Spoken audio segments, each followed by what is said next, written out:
Okay, I had the controls set incorrectly on my last video, so I guess this chapter is going to be 3 different videos. Sorry about that. I hope I have this corrected on this particular version. Okay, let's pick up where we left off here. We were talking about psychological dependence involve drug-seeking behaviors, and one of them would be being unable to cut down after repeated use. That's one of the biggest ones.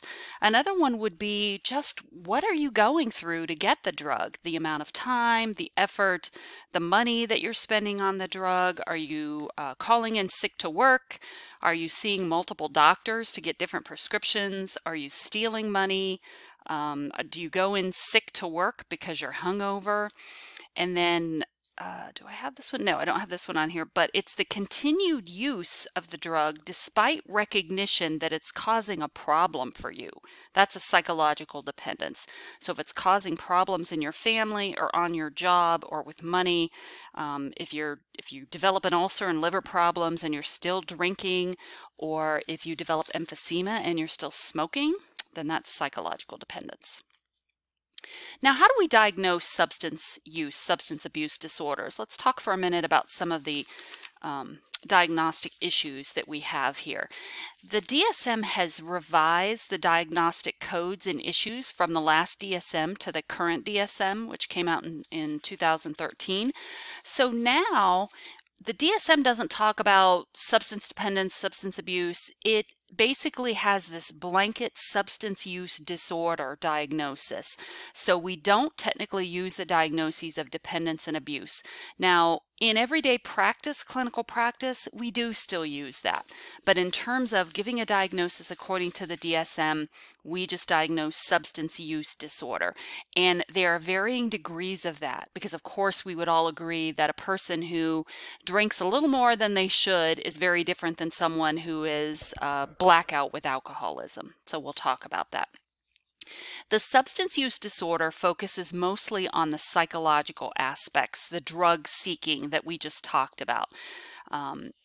The tolerance, because it assumes that for dependence, tolerance and withdrawal are going to be normal responses. And that's true for a lot of medications. You know, this is a weird example, but if you take laxatives regularly and you stop using them, you're going to have withdrawal kinds of symptoms.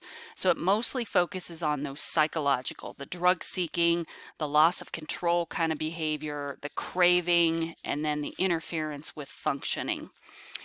So we know as far as statistics are concerned, they're high, as I've mentioned. 3/4 of the people who are in addiction treatment have another psychological disorder. This is what I mentioned at the beginning of this presentation. Either a mood disorder or an anxiety disorder or PTSD or perhaps a personality disorder. So those are very common. These are comorbid disorders. And when we're talking about, especially about substance abuse, this is what we call dual diagnosis. So they've got a substance abuse problem and then another disorder.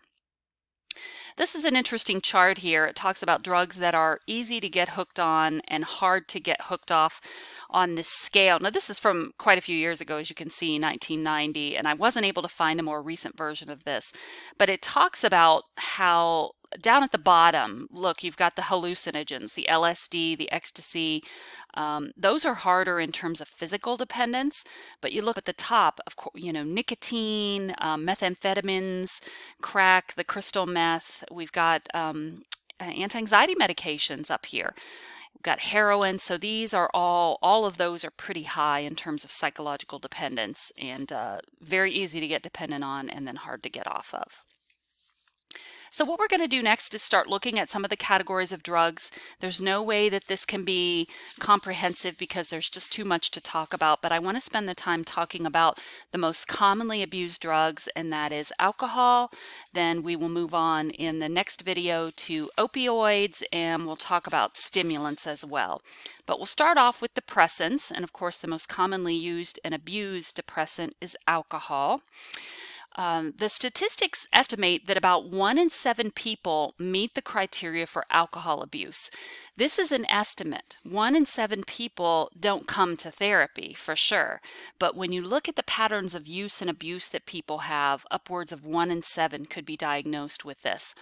And this is a serious issue. We're going to see in a couple more slides here, because they find that people who abuse alcohol have a mortality rate of up to 12 years below people who don't abuse alcohol. It is the 3rd major cause of death in the United States behind heart disease and cancer. And alcohol leads to, it's either accident, liver disease, or a host of other problems that alcohol tends to make worse.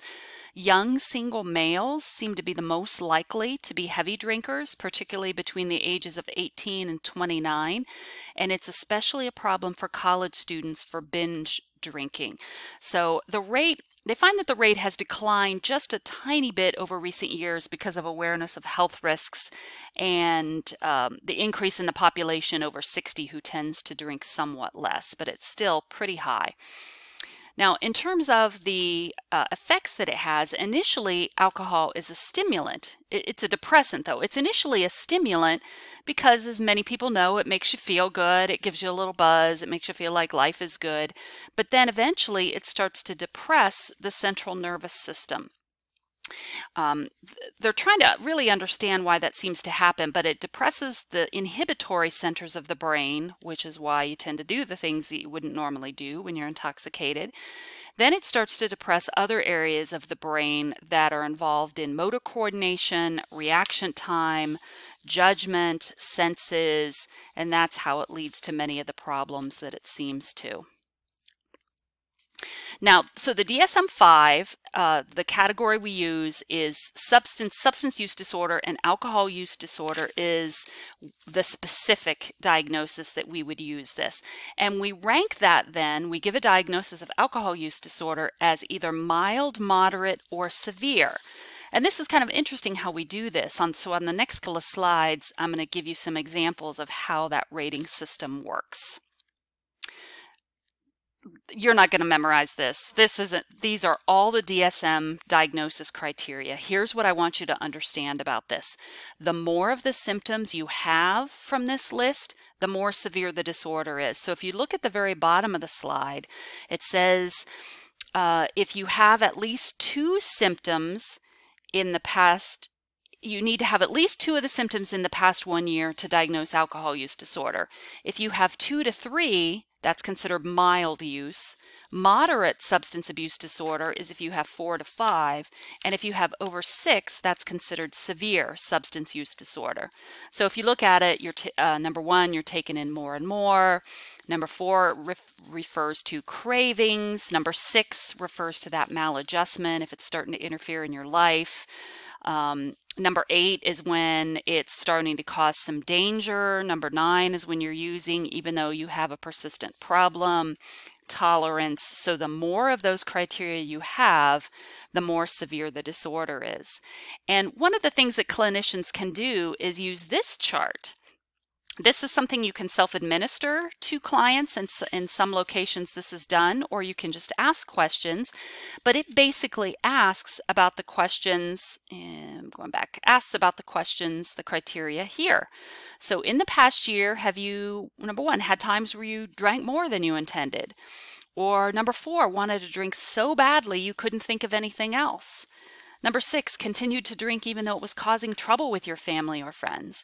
And in the right side of the chart, it again points out that if you have 2 or 3 of those checked, that's mild substance abuse, 4 to 5 is moderate, and over 6 is severe. So sometimes this will be used in screening kinds of settings where they'll have alcohol abuse screenings, and this can give people an idea as to whether they're having some difficulties or not. So the long-term effects of alcohol abuse, obviously there are potentially quite a few. There are lots of physical effects on the body. One of the effects we see in people who have drank heavily for a long time and then decide to stop is withdrawal symptoms, and you've probably heard of this, the DTs or the delirium tremens is a real phenomenon that we see among many people, and it includes Some milder symptoms, like just a little bit of jumpiness or nausea or anxiety or insomnia, but then in worse situations can reflect disorientation for time and place. People might not recognize their home. They may mistake strangers for friends. It can involve vivid hallucinations, and apparently, I've not witnessed this in a client myself, but small, fast-moving animals are very common for the hallucinations. It can lead to paranoia and physical symptoms. So animals may change size. People may see colors in terrifying ways, and then some pretty severe physical symptoms: sweating, fever, increased heart rate, breathing problems, and generally the DTs last anywhere from 3 to 6 days, and then it's followed by a really deep sleep that people fall into. It used to be there was a pretty high death rate from people who had the DTs from the convulsions and then heart failure that's associated, but now there are medications that can be used to stop this. So if people go to rehab or detox facilities, the physicians there and the nurses can control this, but there's no way out of the pain and the difficulty, but it's the first step to rehab for this. People do not develop this overnight, obviously. They don't develop alcohol dependence or abuse overnight. So I think one of the most interesting things about this subject is to look at how a person gets to this point. So there are really 3 different stages of alcohol dependence that we look at and can talk about. So in the early stage, the first stage, this is where people engage in occasional relief drinking to cope. So you hear people joke all the time about, oh, I've had a hard day, I need a drink. Well, if they start noticing that's happening more and more, that would be considered relief drinking. Frequent hangovers, people who drink more when other people are around, they may minimize their consumption and say, oh, you know what, it's just a couple of drinks, it's no big deal. They may start to sneak drinks. People may stop at the bar on the way home from work and then try and hide that from their family. And then some early memory blackouts can start to happen in the early stage. In the middle stage, what we see is that intolerance starts to increase. So people need to have a couple of drinks to get the same effect, whereas one drink may have done that previously. They start to make excuses for their drinking. They may start lying and being defensive to family members, hiding drinks. Let's see. They may also start to have money or family or friend problems. So perhaps people are starting to not want to go out with them or be around them because of the drinking. And in that middle stage, there's really starting to be a feeling of loss of control. People just realize that I'm having some trouble here. What about in the late stage? Okay, this is when a person starts to drink to feel normal, something we call eye openers. And people have to have drinks pretty quickly in the morning just to feel better. They may start to neglect food at this stage. They definitely will start to have some cognitive impairments here, some memory problems, more blackouts. They'll start drinking with strangers, and really the biggest psychological dependence becomes this obsession with alcohol. So people plan their days and really their lives about when they can drink, and they get upset if their life is disrupted so that they can't do it. They think about it really all the time, and that's the point where people know there's really a problem, although not everybody does. A lot of people may remain in denial about that. Some studies that have been done pretty recently about kind of amounts and the effects of this.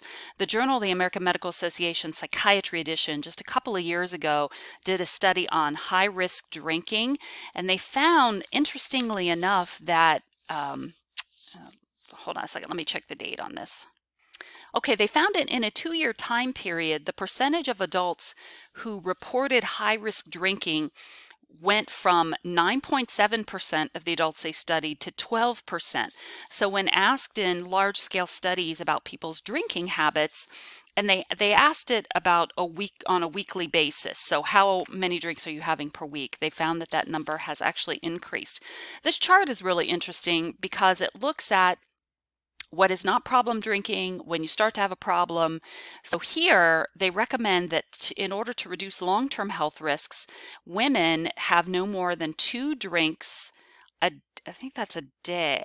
Yeah, 5 times a week, no more than 10 per week. Men have no more than 3 drinks at a time and no more than 15 a week. 15 a week's a lot of drinks. And at least 2 alcohol-free days per week to avoid long-term health risks. And then to reduce your risk of injury, so an accident or falls or something like that, they're looking at per occasion. Women should have no more than 4, but of course that depends on body weight and tolerance. Some people would just be passed out at 4, and no more than 5. So as we're going to see, binge drinking is pretty much defined here. And then of course, pregnant women, there is no amount of alcohol that's considered safe in pregnancy. I talked to my child development class about this. Women will say, well, I've heard just a drink or so every now and then is not going to hurt you. You have to follow your doctor's advice on this always, but studies have found that if you want to be safe, no amount of alcohol is safe. So that gives you some information. A study that was done here very recently on college students in 2018 looked at the phenomenon of binge drinking for college students, which of course is a major problem. Binge drinking is defined as 4 to 5 drinks within like a 2 to 3 hour period, and at least 4 times a month. So if you're having that many drinks 4 times a month or more, that's considered an issue with binge drinking. But they found that college students who met this criteria, there was a pretty strong correlation between their employment status after graduation, getting a full-time job. So kids who binge drink frequently in college have a much lower chance of getting a full-time job after graduation. So the conclusion here is that a person's pattern of drinking is more critical than their overall quantity of drinking. Of course, if you only drink once or twice a week and you're having 10 or 12 drinks, that's an issue too, but point being. Okay, let's go ahead and move on to another category of drugs here, the sedatives and the anxiolytics medications. These are medications, generally medications, that help calm you down, that induce sleep, that relax you, can make you drowsy. They are generally pretty quick acting, so these aren't like things like antidepressants, which take a couple of weeks to work. The one category I want to talk about are the ones prescribed most frequently now, and that's the benzodiazepines. Some examples are Valium, which is an older one, Xanax and Ativan, which are very frequently prescribed medicines, and these are normally prescribed for anxiety, normally short-term anxiety. And I know I've already told you that these are not good for the long term because they foster dependence, which I'll get to in just a minute. For non-medical uses, when people use these for non-medical reasons, people report kind of a pleasant high, a feeling of disinhibition, and unfortunately they are being used recreationally like that. They can promote tolerance and dependence, so you really have to be careful with these medications, and they should not be combined with alcohol. They can be dangerous when combined with alcohol. One of the big problems that we're seeing with the benzodiazepines is their high prescription rates for senior citizens, because as I mentioned, senior citizens metabolize medications differently than people who are younger do. They process them differently. And what we're finding is that these are prescribed very commonly with painkillers. So an older person who has pain after a surgery or chronic pain may be prescribed narcotics, and then to deal with the anxiety and the pain and the concern, they may also be prescribed benzos on top of it.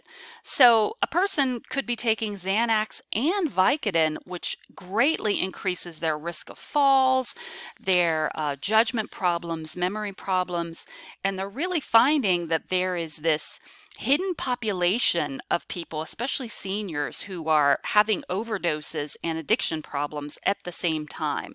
So we know that 1/3 of all benzodiazepines prescribed are prescribed to people who are also taking opioids. This graph here is pretty interesting. Let me get the side here. There we go. This is for older people, and it looks at the number of people over 65 who have emergency visits the emergency room on an average day for drug misuse problems. So 118 per day on an average day in the country go to the emergency room because they have an emergency because of their pain relievers. Narcotic pain relievers is a part of this. So the vast majority of these are for problems with narcotic pain relievers. 48 a day for benzodiazepines. So oftentimes these are falls resulting from that or misuse of them. Alcohol in combination with other drugs, 25 a day. That might not seem like a lot when you think about the whole country, but when you put all this together, I mean, look how many senior citizens on average are going to the emergency room every day because of drug misuse. Pretty substantial. So I'm going to go ahead and stop this video here, and then on the third one and the last one we will pick up and talk about problems with opioid use and stimulant use, and then we'll talk about treatment.